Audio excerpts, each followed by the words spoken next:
Bioluminescence, everyone. Essentially, the Fireflies that don't stop Shipwrecked, that don't actually replace Fireflies that don't stop Shipwrecked, because Fireflies actually still exist in these tropical waters at the end of the day. But still, Bioluminescence here may arguably be better than their land-based counterparts, and I hope to show you why here today. They float, they glow, they're blue, and they are incredibly abundant. So what's not to like already? But let's get to it. And when it comes to actually locating bioluminescence, chances are we're gonna have both an easy yet annoyingly tedious time doing so. Especially as the world progresses and we continue to snatch up the stuff. Cause while bioluminescence does spawn most anywhere in the deep oceans, and in large groups mind you, you just have to remember just how much bloody ocean there actually is. If you're in darker waters, however, just keep an eye out. That said, the blue goo of sorts doesn't always spawn in deep waters actually. Plenty of it may be found in the nearby medium oceans too, as you can see right here. But thankfully, I've never really once seen the stuff in shallow waters unless I put it there myself. So there's that. And we're gonna get to that actually in a minute, because for now, we need to first talk about how bioluminescence even works on any of the water that it's found on. But bioluminescence spawns randomly oriented in a group of 12 separate mobs that all come together to create all sorts of formations, like blobs, semi-straight lines, you name it. But there is a catch. They are only active come dusk and night. Even if you know where their spawns are, there is nothing you can do to actually interact with them up until dusk hits and their glow begins. But how can we actually interact with them, you ask? Well, one of the more basic things to do with bioluminescence is to simply ward off the night on the common chance that you're stuck on the water without a flippin' light. But this is also common sense, I would imagine. So instead, let's talk how we can literally interact with the stuff. Because like Fireflies, bioluminescence here is catchable. If we snatch ourselves up a bug net or two, we can, well, snatch up as many bioluminescence that we please. That, or we can do one of my favorite things to do in all of Don't Starve Shipwrecked in trawl netting, all at the cost of some rope and bamboo here. Craft the nets, attach it to your nautical vessel of choice, trail it behind you as you paddle through as much bioluminescence as you can, actually realize they can only get 9 bioluminescence per net, and just repeat whenever and wherever you please. Which is the better option? Well, that's going to be up to you to decide and what your resources are looking like.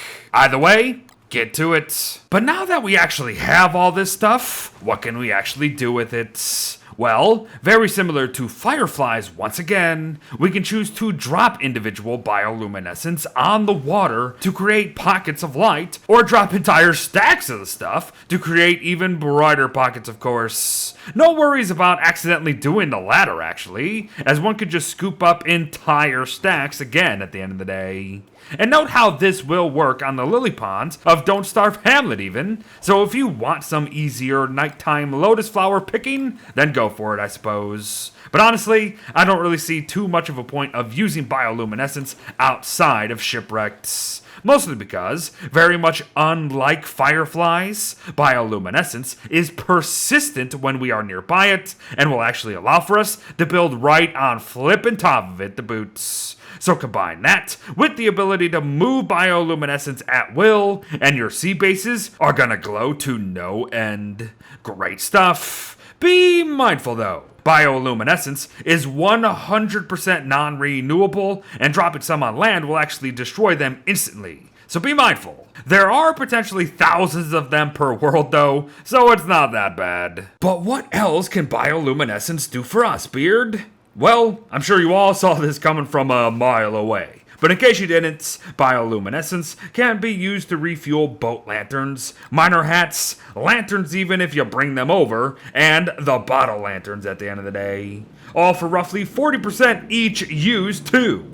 Pretty much bang on the money with Fireflies. But where bioluminescence begins to separate from said Fireflies even more is with its crafts, like the bottle lantern I just mentioned. Surprisingly unknown to a lot of people apparently, a bottle lantern is literally just a normal lantern for Don't Starve Shipwrecked, but better. cheap craft of but one empty bottle, potentially refined from basic sand, and 2 bioluminescence caught by us for a portable, droppable, refuelable light source that actually lasts longer than a normal lantern, if you can believe it. Now, it's not that much longer, mind, but still, that is absolutely a win for the blue team, if you know what I mean. And in case you didn't know, you refuel them with more bio, but fireflies and light balls will work too if you got them. Have fun. But yet another bioluminescence craft that's worth our time is the buoy.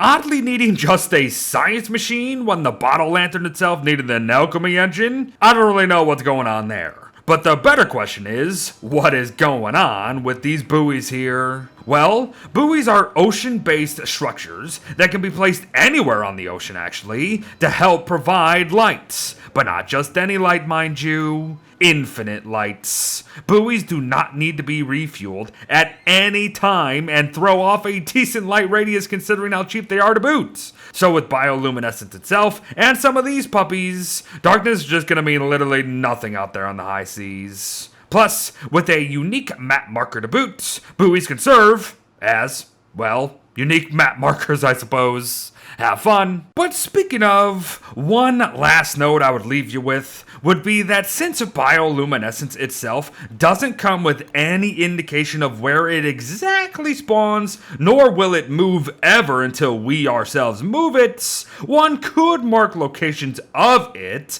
as we do with many of the other points of interest within Shipwrecked, with backpacks, traps, etc. Again, you do you. But honestly, probably the biggest thing to take away from this segment is just the fact that when a world generates, so will the bioluminescence in a set location, and it will stay there until we move it. And if it's destroyed, so make use. But there you have it, everyone. A hopefully enlightening guide on the stuff that glows blue there in the deep blue sea itself.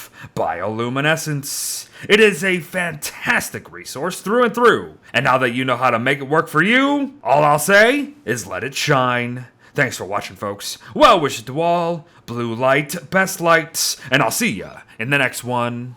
Bye-bye.